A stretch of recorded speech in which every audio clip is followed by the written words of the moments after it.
worldwide news service, Truth in Broadcasting, your source for unbiased media.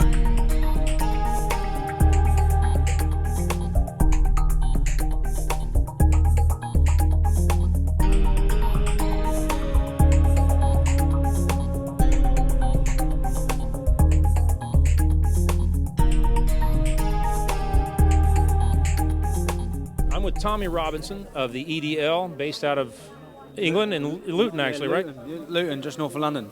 Okay. I'm going to ask him a few questions.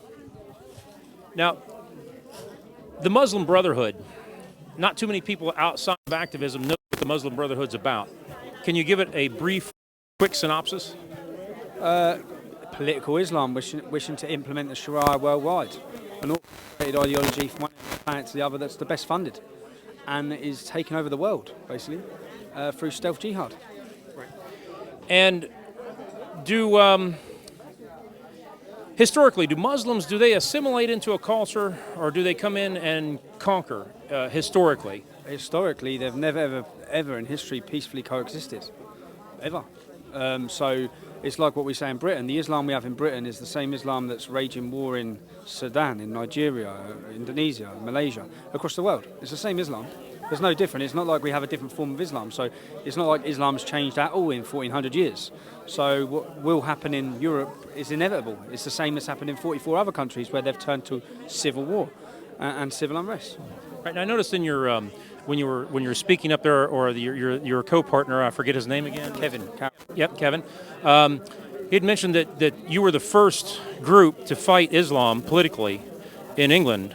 Is that correct? Yeah, we're the first group to tackle it and to take to the streets against it. And we only took to the streets due to an inability by our political leaders and our political elite and our police forces to tackle this problem, to identify the problem. We have more Muslim extremists now in Europe than ever in history. Okay. And Islam's been trying to take over Europe for 1400 years, and it's now closer than it ever has been. Isn't there other groups, though, like the National Front, the Front National, and the BNP, who's been fighting this for years? When you talk about fighting it for years, those groups differ in many ways, because those are just Nazis, backward. Have they not been fighting Islamification? They fight anything that's not white. So they don't.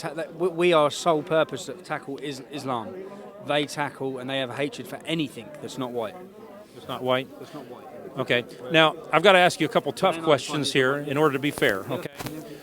Funding. How do you receive your funding? We have no funding.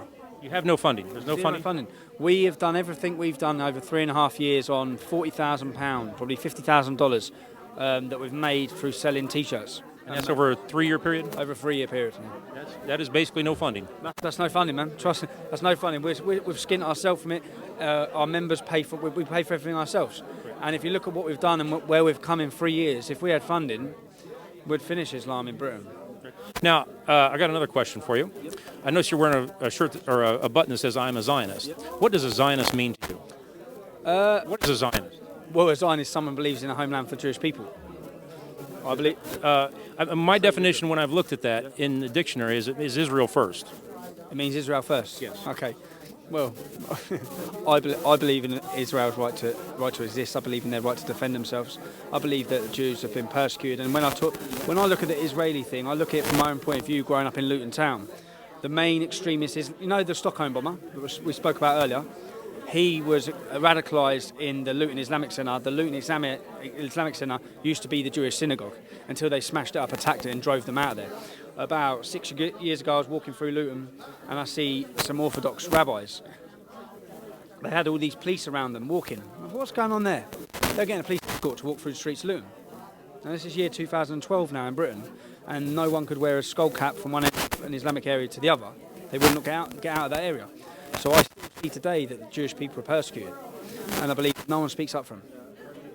Well, there is a negative incantation in a lot of realms about Zionism, about international banking, about a lot of things like that. And since it does denote that it is Israel first, can you possibly serve two masters? Meaning, can you serve England and Israel at the same time? Yeah, my battle is on my homeland, is England. And with regards to the Zionists, Nick Griffin from the BNP, he made a recent video where all he went on about was that I am a Zionist.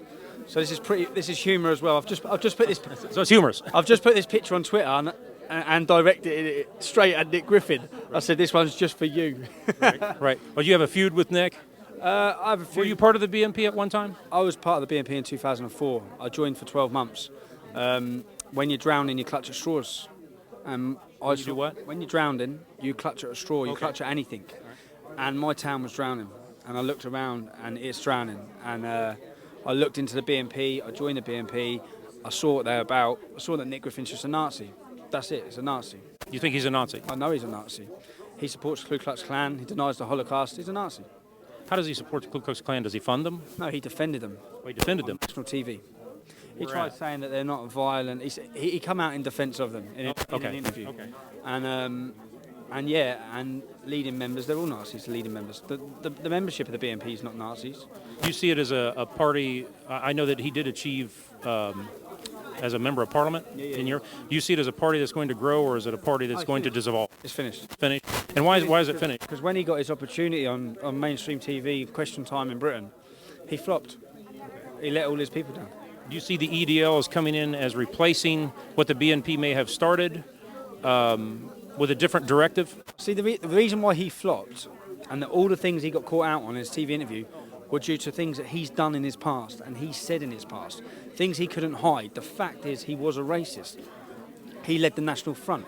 He denied the Holocaust. All the things that they got him to look like an idiot on TV for were boiled down to the fact that he is a racist. The difference between him and us, people can pick out faults of me, criminal record and things like this. I'm not a racist. Right. I'm not a racist. And people don't accept racism. Right. I don't So- differentiate between anyone for the colour of their skin. Okay, so do you see the EDL as maybe becoming more of the conservative style party, or what do you see the EDL growing into? The EDL will continue to do what it does, which is oppose Islam. And no matter how many mistakes we do or how bad we do, because we're not trained in this, we've never been schooled in this, it doesn't matter because Islam is that bad. And Islam will continue to annoy people that much. And it is only going to get worse. The situation's only going to get worse. So our numbers are only ever going to grow. So but I see the British Freedom Party will grow into. I've said it from day one, I don't want to be a politician. I've never wanted to be a politician. I know my place, I know who I am. I'm a working class man who wants to live a working class life. I leave the politics to Paul Weston to lead a political party because I don't want to lead a political party. Do you think Islam will ever stop until they conquer? No, of course they won't. It's been going for 1,400 years. But all that's ever going to meet the attempted implementation of Sharia law in Europe is a fierce resistance, which you've seen the birth of now, and it's only going to get worse. And what I said is, we're a non-violent organisation, but at some point there will become violent organisations. Now, do you think that that Westerners in general have been too tolerant and too apathetic, and is that mistaken as a weakness by the opposition? Oh no, they laugh at us. They completely have no respect for us, and they view us as weak. They view Christianity as weak. You hear them say it. Jesus said, "Give me your jumper, I give you your trousers as well." They say that is not how Islam works. Islam is strong, so that they view us as weak anyway. So that's why they're steamrolling across our country and taking absolute liberties from one end of our country to the other. They take liberties with our law, they take liberties with our women, they take liberties in our communities, and only them. Well, thank you for this interview. And from New York City on September 11th, I'm Jerry Dalton, Worldwide News Service.